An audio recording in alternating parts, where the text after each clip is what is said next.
Welcome to WBUC News. I'm Scott Mann. And I'm Sydney Simmons. On today's program, we will have reports on the overcrowding in the band room, a pair of teacher features, a look at a local independent band, and the school's new drug testing policy. But first, Barrett Faulkner is here to tell us a little about the 7A champion Bucks.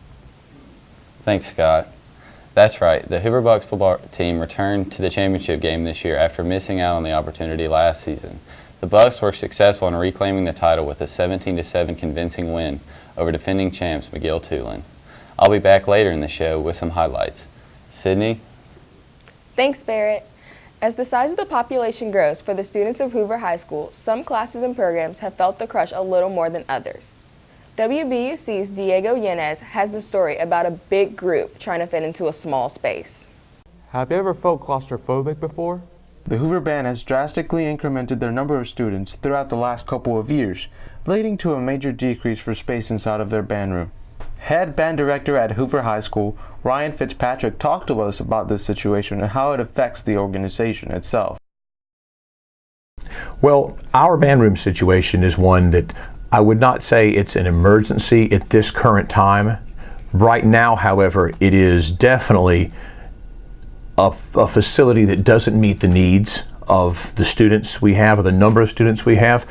And we did a growth analysis a few years back, and about 4 years ago presented that to the Board of Education, where we took all of the numbers in our middle schools and our high school that were currently enrolled in band, and just attached a low and a high percentage of retention that was based upon history that we have seen in the previous years. And we saw this coming, and it was one of those things that was exciting, but yet we wanted to be prepared for it and make sure that it didn't cause any negative, scenarios. He tells us, though, that this problem of upcoming students in the next couple of years will only grow more and more. The situation that we have now, though, is only part of the equation. We're currently at 320 members in our marching band total, but over the next 2 to 3 years, it's going to continue to grow, and from 25 to 35, 45 students each year, it's going to get bigger. This situation causes major storage problems as more instruments are being stored in the band room every year. As it is right now, our facility doesn't have any storage. For some reason, whenever they designed this building, they didn't take into account the need for storing all of the bulky instruments that take up a lot of space. And so we end up taking a lot of our instructional space and filling it with homemade shelving units and rolling carts that we've adapted to meet the needs. One of the additional problems we have is our uniform situation. We have one narrow hallway that goes into a very small uniform room, and each Friday night when we're getting ready for a ball game, you have that many students coming in to try to get their uniform, to get their hat box, get their shoes. It's a big mess.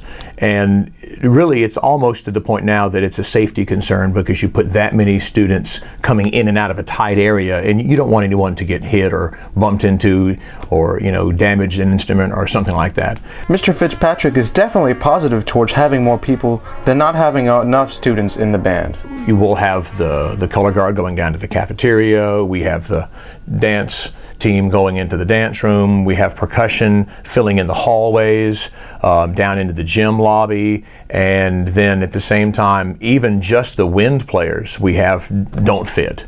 It's a situation where if we cram them in there, which we had to do a couple of different times, it's a situation where as you're playing, you really can't hear anything. There's so much sound density in the room that it just kind of sounds like a mass of sound, which is kind of fun sometimes, but it doesn't really help us educationally. Overall, the Hoover Band is happy about the growth and the process of moving forward. Without a doubt, it's a great problem to have. There's always going to be challenges. No matter what your situation is, no matter what your school situation is, you're going to have challenges to work through.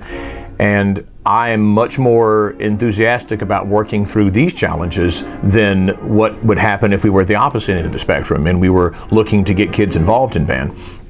At the end of the day, what we want to see is as many students as possible getting the chance to learn how to make music together, to learn how to work together, to get the chance to be involved in something where they have a key role in their school and they can be proud of that. We think music education within our band program goes well beyond just the musicianship, but it also goes to leadership and good citizenship, and just giving students an experience that they're proud of. Reporting for WBUC News, Diego Yanez. Speaking of band, each of our newscasts this year, we plan to bring you a teacher feature where we'll take a more in-depth look at the life and careers of Hoover teachers. On our first installment, WBUC's James Ellenberger shares the story of one of the band's favorite directors. Many students know the struggle of having to move from a smaller school to a larger one. Students aren't the only ones that have to deal with the sudden shift from rural to urban. Some teachers have the same problem. One such teacher is Associate Band Director Matthew Cicero. Before coming to Hoover, Mr. Cicero taught at Hamilton Middle School and Hamilton High School for 2 years. He says he came to Hoover for a myriad of different reasons. The primary was be a little bit closer to home and work in a school system that I would want my children to go to. Lead band director Ryan Fitzpatrick says that Mr. Cicero's enthusiasm helps drive the band to success. He hits the ground running, making sure that the students have the very best band and the very best process so that their experience can be, as positive as possible. Although he is happy to be at Hoover, Mr. Cicero says that it was somewhat difficult moving from a new program to a well-established. Every program has its strengths and weaknesses. The program that I was at previously, I was rebuilding. I was working with a group that was very young. So this program was already well established. It wasn't exactly a culture shock. It was definitely a big change. At Hamilton, Mr. Cicero struggled to run the entire band program by himself. Well, I was kind of on an island by myself there. When I'm here, I have other faculty that I can work with. If there's an issue or a problem, we can collaborate as a team. Associate Band Director Sally White says that the students are Mr. Cicero's main priority. Really cares about the kids and really goes the extra mile to make sure everything gets done right. Having earned his Bachelor of Science in Music Education degree and Master of Arts in Secondary Education degree at the University of Alabama, Mr. Cicero takes advantage of his new position to teach as many students as possible. The numbers of the students that we have here provides me more of an opportunity to teach a wider range of students that I didn't have at Hamilton. Although his career started at Hamilton, Mr. Cicero is happier here at Hoover than he was there. But I think I've fit in and enjoyed this environment a lot more. This has been James Ellenberger reporting for WBUC News. While Mr. Cicero is a recent addition to the faculty, WBUC's Joe Leventree has this report on a Hoover teacher who has been around for a much longer time. Ever since these doors of Hoover High School have opened, Henry Simpson has been an art teacher, feeding the minds of children with creativity. I've been teaching here since it opened. The school opened in 1994, I think, and I was teaching 2.5 years at Berry. Before that, it's kind of weird. I graduated from Berry. Simpson has been doing art since he was a child. I've been casting lead and aluminum and fabricating steel since I was 10, 11 years old. Simpson gives his students an opportunity to see where their creativity is at the beginning of the year. Each student that comes into a sculpture class, I give them it's a self-assessment. After the self-evaluation, Simpson pushes his students to do their best. From that, I give them projects that will challenge them, to make free-form objects and to make, rigid geometric type objects. Ceramics teacher Nelson Grice thinks Simpson should have been an engineer, but appreciates his devotion to pushing his desire for art towards his students. He has a really good mind for building things and then passing that on to other students, that passion for coming up with an idea and then designing that and for it to be correctly assembled or thought through. Art student Riley Cattell says Simpson will always support you. He's a good teacher because he's the balance between niceness and being honest. Simpson loves working with his students. I love my job. I love working with the young people and teaching them what I know about art. Simpson is very passionate about his students' work.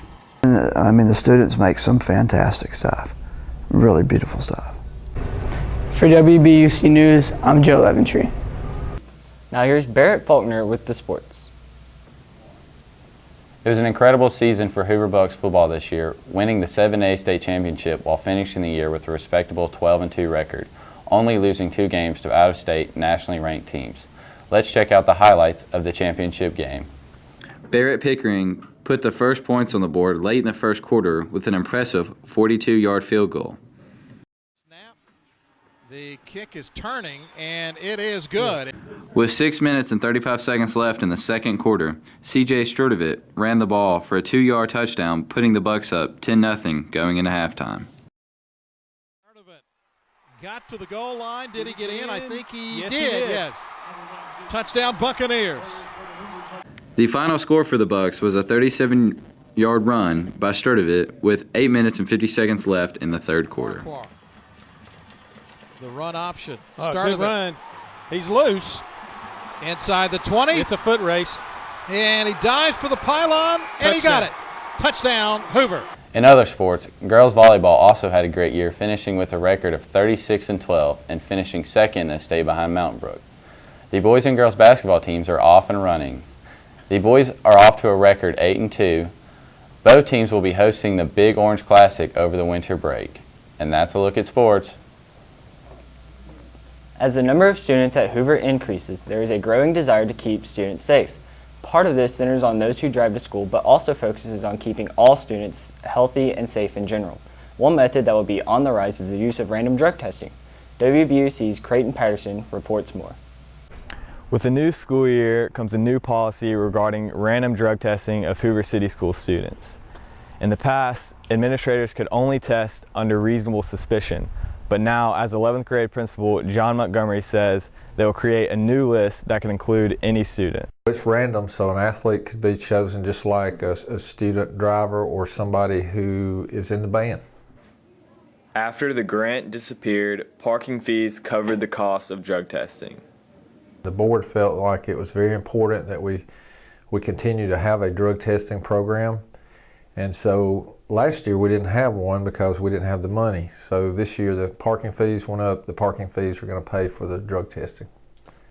John Montgomery said drug testing is very necessary. It's a safety issue. You know, we don't want someone driving on campus that's impaired. And so the logic here is that we test and make sure the drivers are safe. Athletic Director Andy Urban says the consequences for failing a drug test is pretty severe. So if you get tested August 25th and you fail, you're done till August 25th the next year. Drivers lose their driving privileges for 45 days. Urban also says we used to have a drug policy which was called reasonable suspicion. Which would mean someone would need to have reasonable suspicion that the student or the student athlete was using drugs or alcohol while participating or on school grounds. Okay, so for WBEC News, I'm Creighton Patterson. Music is an important part of a teenager's life, whether it's playing in the school band, listening to it, or making it themselves. In our final story, WBUC's Cole Fortner tells us the story of 3 Hoover students that are taking their passion for music to another level. I'm Will, I play guitar. I'm Tyler, I play keys, vocals, bass, and ukulele. I'm Smitty, I play the drums. They are the Earth Slides, a 3-piece alternative rock band based here in Hoover. They are all juniors in high school and find ways to mix music into their way of life. Guitarist William Russell voices his opinion on being in a band. I have mixed feelings about recommending it to others because on one hand, if other people do it, then it's not as special. Not everyone's as good as anybody else, and they're kind of just going down the wrong path. But I do recommend it to other people because it's a fun thing to do with your friends. His parents also tell him it's a good idea to have a plan B. They encourage it for all I know because I don't know, they're okay with me going over to Tyler's house, but I'm not sure they want me to really rely on it being a career.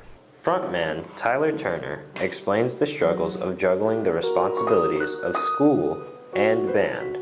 It's pretty difficult, especially on days when you have lots of homework and trying to write and record songs. It gets pretty time-consuming.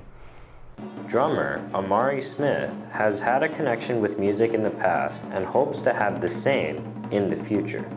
I love music. I've been doing it since I was alive, and you know, if it works out, then you know, cool. We travel the world, play shows.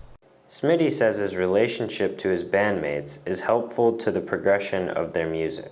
You know, being in a band with those two goofballs over there is cool because, you know, I grew up with them, so they know me, I know them, we know how we work well together. He also talks about how making a career in music isn't for everybody.